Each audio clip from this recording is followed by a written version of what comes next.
Hello friends, welcome to my channel Srivastava chemistry.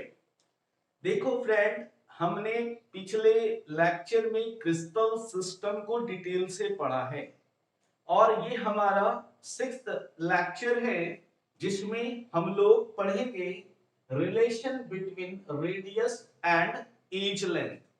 देखो, मैं एक आपको प्रॉपर आइडिया दे दूं कि आपको इस चैप्टर में एंटायरली अच्छे तरीके से क्यूबिक यूनिट सेल को ही पढ़ना है। क्या पढ़ना है? Cubic unit cell. और यहां हम देखेंगे कि रेडियस एंड एज लेंथ, इसमें क्या रिलेशन है। तो देखो, ये जो हमें देखना है, ये सिंपल यूनिट सेल के लिए, बॉडी सेंटर्ड के लिए और फिश सेंटर्ड के लिए देखना है। तो हमें एक एक करके हर एक सिस्टम को समझना है और अच्छे से समझना है। आप लोग भी ध्यान देना। चलो, पहले हम देखते हैं सिंपल क्यूबिक को, जिसे आप प्रिमिटिव भी कहते हो। देखो, पहला हमारे पास है सिंपल क्यूबिक। आपको पहले बताया गया है कि सिंपल क्यूबिक यूनिट सेल में जो एटम्स पाए जाते हैं वो एटम केवल कहां पर मौजूद होते हैं? कॉर्नर पर। और मैंने आपको यह भी बताया था कि जो कॉर्नर एटम होते हैं उनका कंट्रीब्यूशन 1/8 होता है। ये कैसे होता है मैंने पिछले लेक्चर्स में क्लियर किया हुआ है। आप एक बार जरूर पिछले लेक्चर को देखो। सबसे पहले यहां पर आपको देखना है कि ये जैसे कोई क्यूबिक यूनिट सेल है,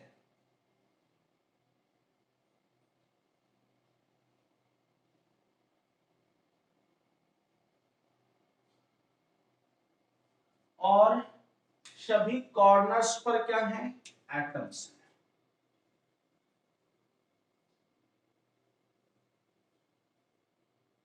आपको बताया गया था कि ये जो कॉर्नर्स एटम्स होते हैं ये क्या होते हैं? एक दूसरे के टचेबल होते हैं, एक दूसरे को टच करते हैं। ठीक है, ये प्रॉपर तरीके से क्या होते हैं? एक दूसरे को टच करते हैं। ये जो आप देख रहे हो ये एक्चुअल फिगर नहीं है, ध्यान रखना। हमने बस रिप्रेजेंट करने के लिए ऐसा फिगर ड्रॉ करा है। 3D फिगर जो होगा मैं वो आपको दिखा दूंगा। देखो, ये जो एटम है ना, ये कॉर्नर एटम्स हैं। कोई भी देख लो आप, कॉर्नर एटम्स हैं। और ये जो आप देख रहे हो ना, ये क्या कहलाता है? ये डिस्टेंस क्या कहलाता है? एज लेंथ कहलाता है। ये डिस्टेंस भी क्या कहलाएगा? As length. सॉरी, यहां एक एटम छूटा हुआ है, कॉर्नर एटम। देख लो, ये जो डिस्टेंस है ये भी डिस्टेंस क्या कहलाना है? एज लेंथ कहलाना है। तो जितने भी आप देख रहे हो एज लेंथ, उसे आप ए से रिप्रेजेंट कर सकते हो। अब इसी फिगर में आपको मैं अगर लेकर चलूं तो देखो, ये जैसे कि ऐसा मैंने बनाया, ठीक है। ये जो कॉर्नर एटम्स होंगे, ये कॉर्नर एटम एक दूसरे को क्या करेंगे? टच करेंगे। क्या करेंगे? टच करेंगे। तो देखो, यहां पर कॉर्नर एटम्स एक दूसरे को टच करेंगे तो यहां पर इस कॉर्नर एटम का एक रेडियस और इसका भी एक रेडियस इस एज लेंथ के इनसाइड होगा, और ये पूरा डिस्टेंस क्या कहलाएगा? ए कहलाएगा। अगर मैं ए और आर दोनों में रिलेशन ढूंढूं तो क्या होगा? देखो, ए इज इक्वल्स टू क्या लिख सकते हो? 2r लिख सकते हो कि नहीं? और अगर आपसे बोल दिया जाए r क्या होगा, तो a अपॉन 2 होगा। तो आप क्लियरली समझ पा रहे हो, सिंपल क्यूबिक बहुत ही आसान है। और यहां आप रिलेशन भी देख पा रहे हो कि ये जो a है वह कितने आर के इक्वल है, 2r के इक्वल है। अब ध्यान देने वाली बात यहाँ ये है कि ये जो आप डिस्टेंस देख रहे हो, एज लेंथ, यहां पर अगर मैं इसे d से रिप्रेजेंट कर दूं तो भी चलेगा। तो d is equals to what, 2r।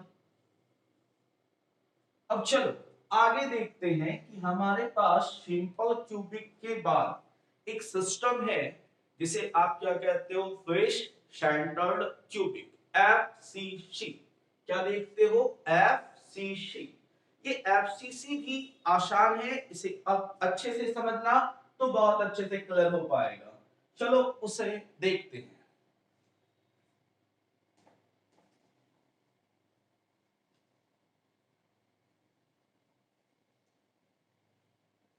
देखो अब जो है हमें क्या देखना है, face centred cubic, face centred cubic.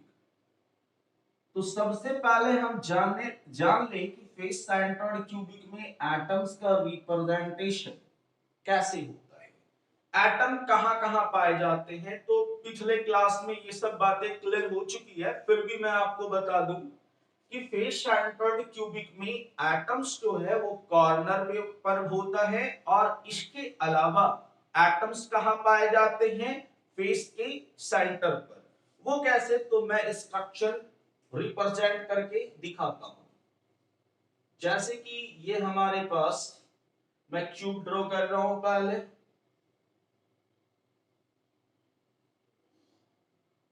ये जैसे हमारे पास एक क्यूब है, ठीक है। अब देखो इस क्यूब में एटम्स कहां पर हैं, कॉर्नर्स पर हैं। तो कितने कॉर्नर्स है टोटल भाई, 8 कॉर्नर्स है। तो एटम्स कितने कॉर्नर्स पर होंगे, 8 कॉर्नर्स पर होंगे।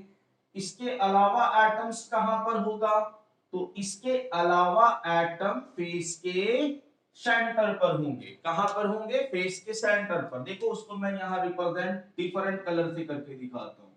ये एक फेस है, दूसरा फेस ये मान लेता हूं,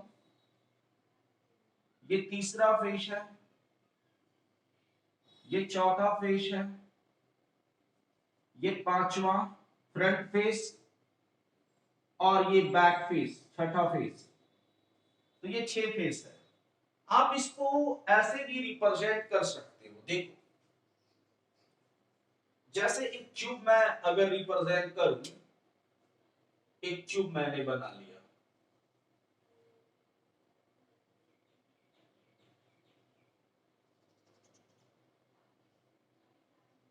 ये मैंने क्यूब बना लिया, ठीक है।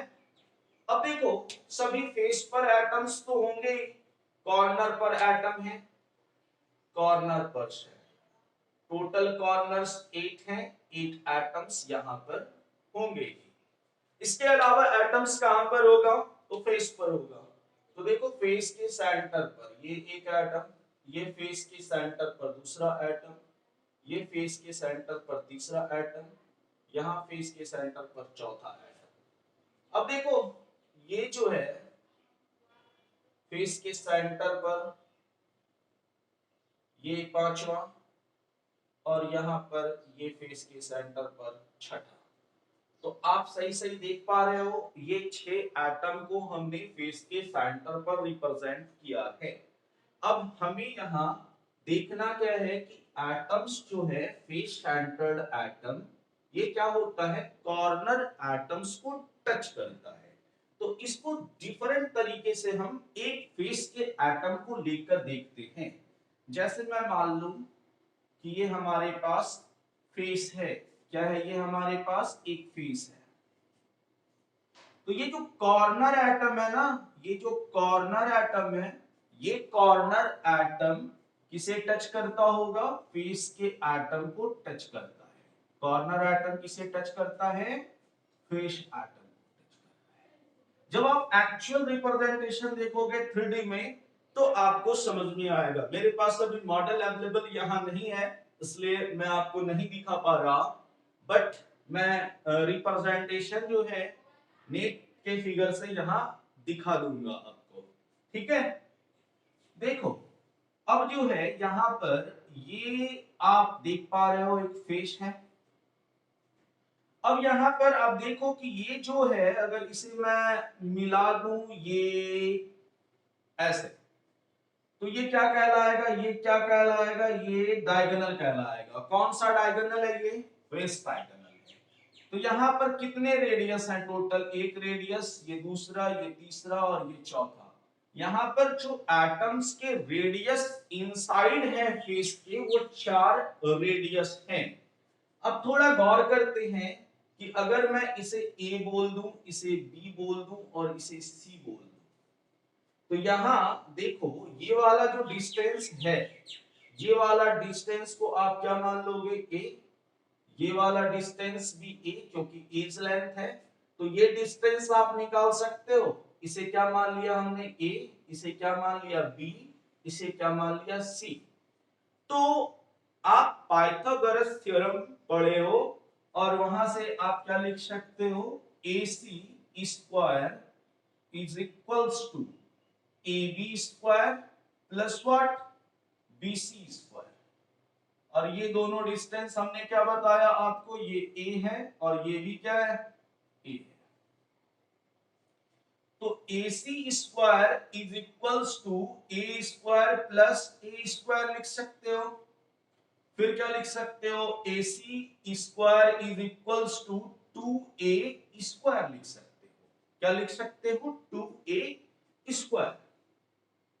अब देखो आप AC इज इक्वल्स टू क्या लिख सकते हो, अंडर रूट 2a लिख सकते हो कि नहीं, एकदम लिख सकते हो, मैथमेटिक्स सिंपल सा है।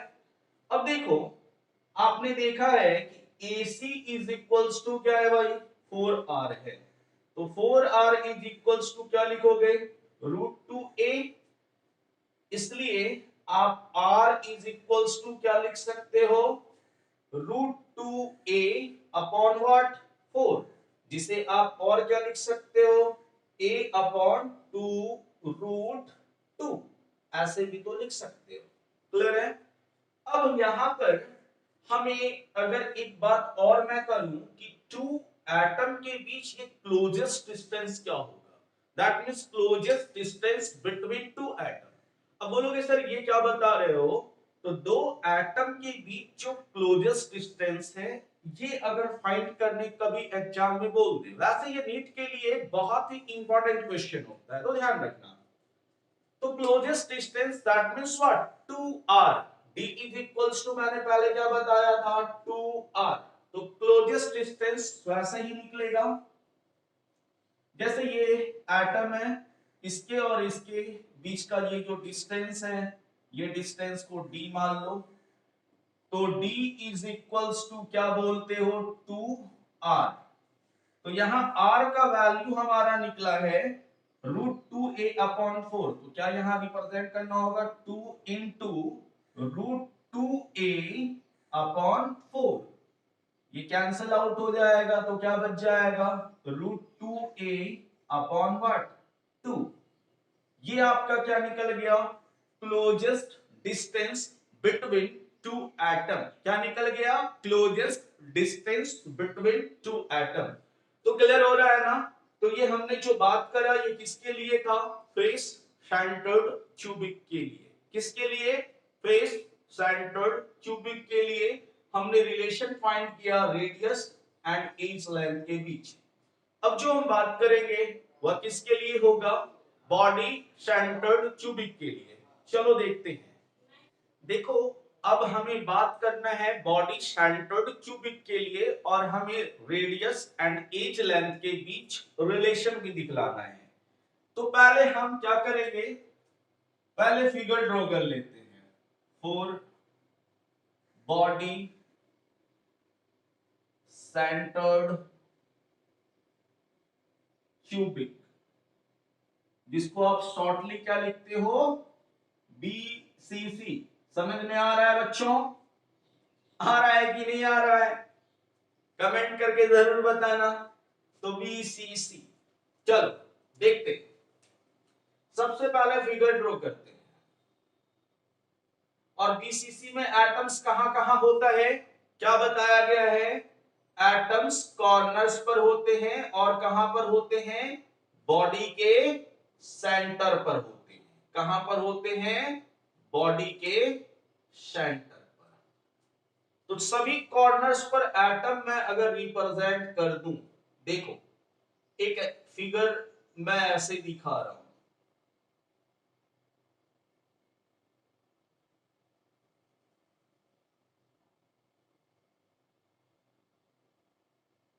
ठीक है। अब बॉडी का सेंटर कौन सा है भाई, तो क्यूब का बॉडी कौन सा है, ये पूरा, यहां पर ये बॉडी सेंटर है। अब देखो ये बॉडी सेंटर पर जो एटम है ये किसी दूसरे यूनिट सेल के साथ कंट्रीब्यूशन नहीं दिखाता है, लेकिन इसे सभी कॉर्नर एटम टच करते हैं। जब आप इसका एक्चुअल डायग्राम देखोगे तो पता चलेगा, ठीक है। अब देखो इसे मैं ऐसे रिप्रेजेंट करके दिखाता हूं, जैसे हमारे पास अगर मैं क्यूब फिर से ड्रॉ कर लूं,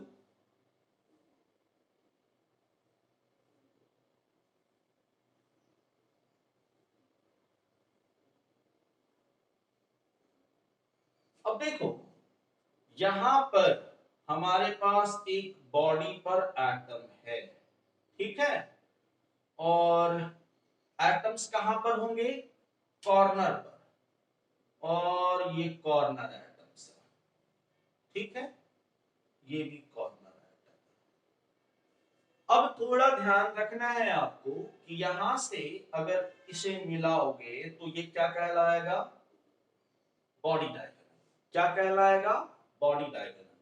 अब आपको देखना है यहाँ कितने रेडियस मौजूद हैं एटम के, तो ये देखो ये भी रेडियस है, यहाँ पर दो दो रेडियस हैं और ये एक रेडियस, टोटल 4 रेडियस फिर से मौजूद हैं। अब देखो यहां पर आपने देखा क्या है कि ये जो डिस्टेंस है ये a, ठीक है। अब देखो यहां पर अगर आपने फेस डायगोनल पहले बनाया था तो फेस डायगोनल का वैल्यू क्या आया था, √2a, ठीक है। अब देखो ये वाला डिस्टेंस अगर बात किया जाए तो ये वाला डिस्टेंस भी क्या है, a है, क्या है, a है। तो मैं इसे मान लूं a, इसे मान लूं b, इसे c और इसे क्या मान लूं, d मान लूं। तो देखो हमें AC पता है, CD पता है, क्या पता है, AC एंड CD। यहां से यहां का डिस्टेंस क्या होगा, ये भी a होगा, ठीक है।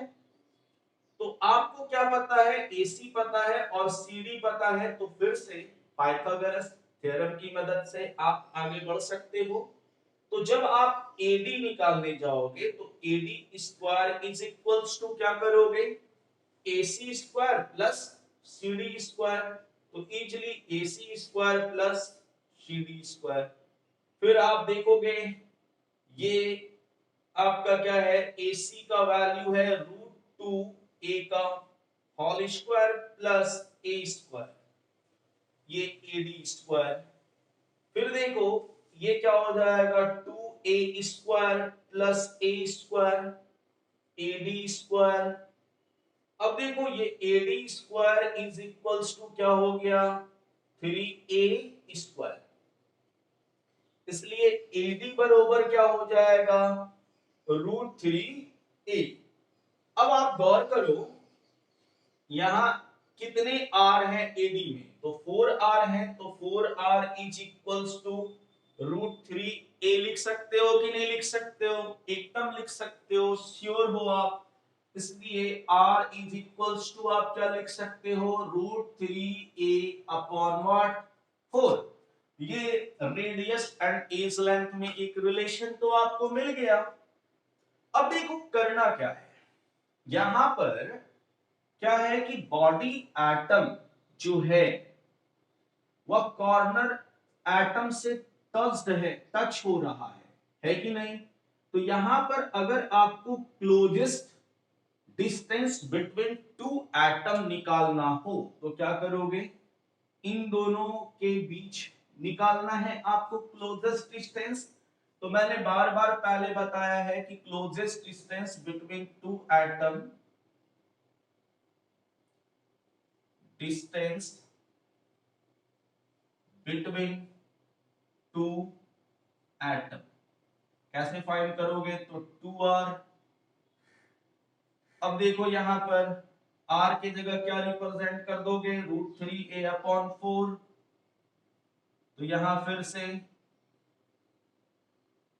√3a/2, ये क्या निकल गया आपका, closest distance between two atom in BCC. Clear है। बॉडी सेंटर्ड क्यूबिक में दो एटम के बीच क्लोजेस्ट डिस्टेंस निकल गया।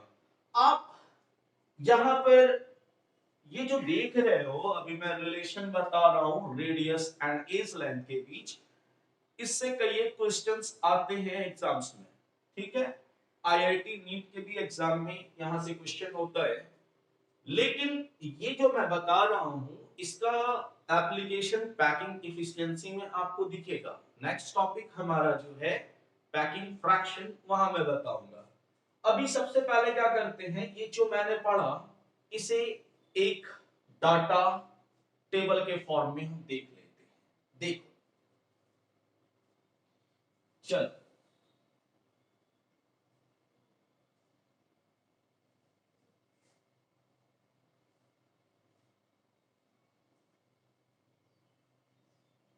देखो हमने क्या देखा,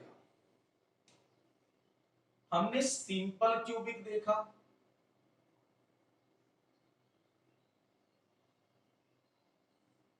हमने एफसीसी देखा, हमने बीसीसी देखा, और आपको सभी सभी में नंबर ऑफ एटम्स पता है, और आपको इसका तरीका भी आता है कैसे आप करते हो। तो नंबर ऑफ एटम्स अगर आपको निकालना हो, नंबर ऑफ एटम्स, तो आप क्या करते हो, एक फॉर्मूला याद रख लेना, Nc/8, मतलब कॉर्नर एटम का कंट्रीब्यूशन 8 होता है, 1/8 होता है, प्लस क्या लिखोगे, Nf/2, मतलब फेस सेंटर्ड एटम का कंट्रीब्यूशन 2 यूनिट सेल में होता है, दैट मींस एक के लिए हाफ, इसलिए Nf/2 लिखा, और फिर क्या, Nb/1 या फिर Nb। तो मतलब जो बॉडी एटम होता है उसका कंट्रीब्यूशन 1 होता है। तो देखो यहां नंबर ऑफ एटम्स अगर निकालने जाओ, नंबर ऑफ एटम्स, तो number of atom simple cubic में क्या हो जाता है, तो पहले ही आपको पता है कि 8 कॉर्नर पर एटम्स होते हैं, लेकिन एक एटम का कंट्रीब्यूशन 1/8 होता है, इसलिए यहां पर नंबर ऑफ एटम्स 1 होते हैं। क्लियर है। एफसीसी में क्या होता है कि एटम्स कॉर्नर पर भी होते हैं और फेस के सेंटर्ड पर भी होते हैं। तो यहां क्या करते हो, corner 8 into 1/8 plus what, 6 face हैं, और एक फेस पर के एटम का कंट्रीब्यूशन 1/2 होता है। आप यहां से भी डायरेक्ट निकाल सकते थे। तो देखो यहां पर कितना आ जा रहा है, 1 + 3 दैट्स इक्वल्स टू 4। अब देखो अगर बीसीसी की बात करते हैं तो यहां क्या होता है कि एटम्स कॉर्नर के अलावा बॉडी के सेंटर पर होता है। तो क्या करोगे, 8 इंटू 1/8 प्लस व्हाट, 1, क्योंकि बॉडी पर के एटम का कंट्रीब्यूशन किसी दूसरे जगह नहीं होता, इसलिए क्या होगा यहां पर 1 + 1 दैट्स इक्वल्स टू 2। तो आपने कंट्रीब्यूशन देख लिया, नंबर ऑफ एटम्स जिसको आप जेड से रिप्रेजेंट कर सकते हो। सिंपल क्यूबिक में कितने हो गए, 1, एफसीसी में कितने हो गए, 4, एंड बीसीसी में कितने हो गए, 2। ये तो समझ में आ गया। अब देखो रेडियस, तो अगर रेडियस की बात की जाए तो रेडियस कैसे आप करते हो, तो देखो यहां r अगर आप निकालने जाओ तो r इज इक्वल्स टू क्या हो जाएगा, a/2। क्लियर है। ठीक है, अभी आपने निकाल के भी देखा है। अब देखो अगर यहां एफसीसी के केस में रेडियस निकालने जाओ तो क्या होगा, अभी आपने किया था 4r is equals to root 2a, इसलिए r इज इक्वल्स टू क्या हो जाएगा रूट 2a अपॉन 4, जिसको और आप क्या लिख सकते हो a अपॉन 2 रूट 2। ठीक है, अब देखो यहां पर क्या था 4r is equals to root 3a, इसलिए r इज इक्वल्स टू आप क्या लिख सकते हो रूट 3a अपॉन 4। ये रेडियस निकल गया। अगर क्लोजेस्ट डिस्टेंस की बात की जाए तो यहां पर क्लोजेस्ट डिस्टेंस क्या बोलोगे d is equals to 2r। ये क्या बात कर रहे हैं closest distance between two atoms. ठीक है, हमने एफसीसी पर बात करना है तो यहां पर क्या हो जाएगा 2 इंटू आर का वैल्यू क्या आया रूट 2a अपॉन 4, तो रूट 2a अपॉन 4 जब करोगे तो ये कैंसल आउट हो जाएगा, क्या निकल आएगा रूट 2a अपॉन 2। ठीक है, समझ में आ रही है। और यहां पर क्लोजेस्ट डिस्टेंस क्या हो जाएगा तो 2 इंटू कितना आया है वैल्यू रेडियस का रूट 3a अपॉन 4, ये कैंसल आउट करोगे क्या हो जाएगा रूट 3a अपॉन 2। क्लियर है। तो देखो यहां पर क्लोजेस्ट डिस्टेंस जो एफसीसी एंड बीसीसी में आपके एग्जाम में आता है क्वेश्चन, वो भी ध्यान से आप देख लो क्या आ रहा है root 2a upon 2 in FCC, and BCC में क्या आ रहा है रूट 3a अपॉन 2। तो आप क्या करो बढ़िया से कॉपी कर लो और इस पर जो भी क्वेश्चन डिपेंडेंट है वो भी आप सही सही करो। और वैसे क्वेश्चन के लिए हमारा एक क्लास होगा, इसके बाद मैं आपको पैकिंग इफिशियंसी पहले बता दूं, देन आफ्टर एक लेक्चर हमारा न्यूमेरिकल डिपेंडेंट होगा। ठीक है, थैंक यू। आज के लिए मैं इतना ही रहने देता हूं, फिर आपसे मिलता हूं नई एनर्जी के साथ नेक्स्ट क्लास में। Bye bye.